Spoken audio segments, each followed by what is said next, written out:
Good morning, gang. Today I want to talk about anxiety and Christianity and how you can have both. So I can't tell you how many times since I've been a Christian and been following Jesus that people have said to me, I just don't know if that faith stuff works. I don't know if Christianity works. And my response will be, okay, I understand. So, but why do you feel that way? What's going on? They say, well, the Bible says that, Jesus is peace. And then I've been riding down the road and I see a sign that'll say, no Jesus, no peace, no Jesus, no peace. And so it's like this thing where if I'm a believer, if I have Christ, then obviously I'm going to have peace of mind all the time. And I'm not going to have anxiety. I'm not going to have, worry, fear and stuff like that, because he's going to come and take it away. So basically, the theory is I have anxiety and I still have worry. In fact, it's even gotten worse since claiming to be a Christian. So let's kind of break this down, and I want to give some of my thoughts on it. First of all, it's impossible to give all of my thoughts and all of the Google's thoughts and the world's thoughts on anxiety and worry and fear and stuff in a 10-minute video or 2-minute video or whatever. But here we go. So first of all, I would say that if you are following Christ and if you have truly been seeking to follow Jesus, then one of the things that Jesus teaches is this: if any man would come after me, he must deny himself. So in order to follow Jesus, you have to deny yourself many times. So what does that look like? Okay, so before becoming a Christ follower and before turning to Jesus to be your refuge or your hiding place or your comfort or your solution to your problems, maybe before you started running to Jesus, you ran to, I'm just going to throw some random examples out here. Maybe you ran to alcohol. Maybe you ran to prescription pills. Maybe you ran to fast relationships like one-night stands. Maybe you chased after money. Maybe you chased after promotion. Maybe you chased after, putting all of your identity in your kids. Maybe you like you played video games, or maybe you joined a biker crew, or maybe you started working 2 or 3 jobs. Like you started running to these other things. And if we're being brutally honest, what we were doing is trying to distract ourselves from the deeper problems. What we were trying to do is escape the reality of what was driving us. And the thing that's driving us to run and that's pushing us is this deep-seated pain, these holes that we have in our heart. We all have them. Everyone does. Not everyone grew up in a great neighborhood. Not everyone grew up with great parents. Not everyone grew up with great examples. Not everyone grew up with a dad. Not everyone grew up with a dad and a mom. Not everyone grew up, financially safe. Not everyone grew up well fed. Not everyone grew up with a sense of I'm secure and I'm safe and I'm loved and I'm appreciated.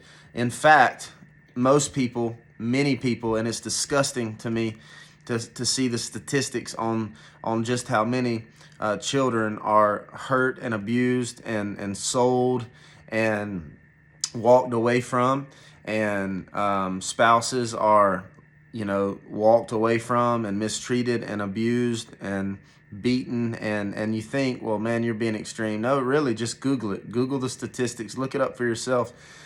Normal is not the norm. Healthy is not the norm. And so there's a ton of people, and even if you didn't go through extreme things, maybe your parents, embittered you, and your parents said hurtful things to you, and your teachers said hurtful things to you, and you're on this mission to prove yourself. Like, I get it.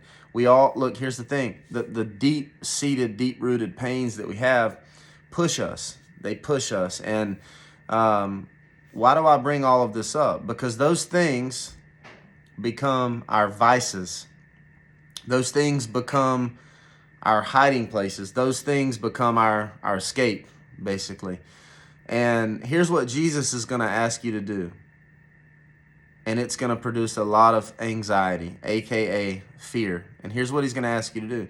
He's going to ask you to deny yourself and to, instead of running after those things and chasing after those things and following those things that will distract you from the deep-seated issues, he's going to ask you to actually deny yourself and run after him. And where he's going to lead you many times is straight to those painful spots, straight to those dysfunctional places, straight to the root of the problem in your life. And he is going to address those things. And he's going to ask you to face some things. And he's going to be with you. And he's going to place people in your life and put power in your heart and put perspectives in your mind that give you all the tools needed so that you can go in the strength you have now with him and address and face head on those deep-rooted problems. But don't get it twisted. You're going to awaken a lot of fear and anxiety because we have flesh. We have skin and bones and we bleed. We're not superheroes. And so the way the biology and the psychology of the human brain and body is that we get in ruts. Our ways of thinking get in ruts, and we get these automatic negative thoughts. They're called ants in the psychology realm. And we have a automatic way of processing pain, and many of us have developed an automatic way of processing pain, which is to run to vices. But Jesus, when he becomes your Lord, is going to ask you to leave those things that were lording over you before, that were your master. And so he now is your master, but he is not soft in that he's not going to want you to avoid pain. He's going to want you to overcome those deep-seated, deep-rooted problems that keep driving you to pleasure that leads to more pain so that you can truly, actually, indeed be free. So there's a lot going on here. So from the get-go, yes, and I hate to say it, there will be many days as you begin to follow Christ and he begins to unravel and open up your heart and mind and shine his searchlight into the deep places in your soul. You will have this great unraveling of things coming up, emotions coming up, thoughts coming out, to where you're going to have to embrace and face those fears. Here's the thing. Once you do, you realize they were not as scary as they used to be. They're not as scary as you think. And this is a very interesting way to look at it. But think about this. When you were a child, you were scared of things under your bed, right? Like when you were a child, horses were huge. I mean, horses were massive. So for me, my personal story with horses is this. When I was about 6, 7 years old, I got bucked off of a horse. That horse was 3 times my size, 4 times, 5 times my size. And in my little brain, in my little heart, developed a fear of horses. Now, fast forward 20 years, I've spent the last 20 years avoiding horses because the last moment that I faced a horse was a treacherous, awful experience. And I was powerless. I did not have the strength, the mind.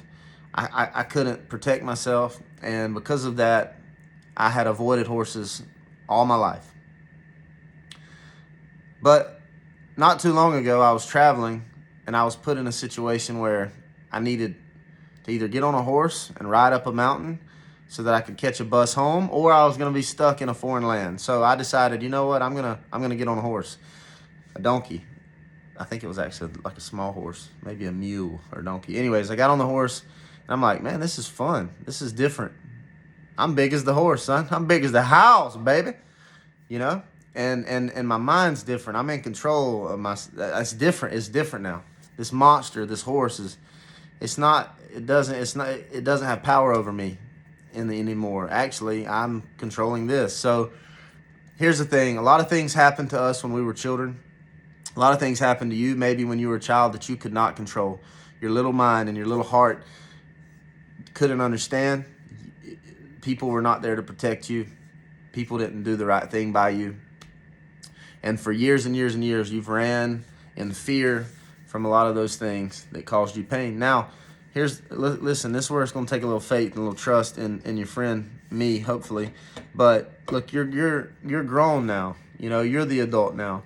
And if you're willing to face those things, if you're willing to address those things now, it's going to be way different than it was back then. And you're going to have the power and the mind and the heart and the help and the resources to overcome that now, and to actually begin to control that or master that thing that took advantage of power way back then over you. So I know this is kind of a deep talk, but bottom line, Jesus will ask you to face your fears. And nowadays we call anxiety everything. And many times what we're saying is, you know, I feel afraid, therefore I'm anxious. And when I follow Jesus, he actually doesn't give me peace, he gives me anxiety. What you're really saying is, now that I'm following Jesus, I feel all this fear. And what you're actually saying is, you're not feeling the pleasure of those painful vices that were killing you. So in fact, it is working. It just doesn't feel good right away. But isn't that what we need? Love you guys.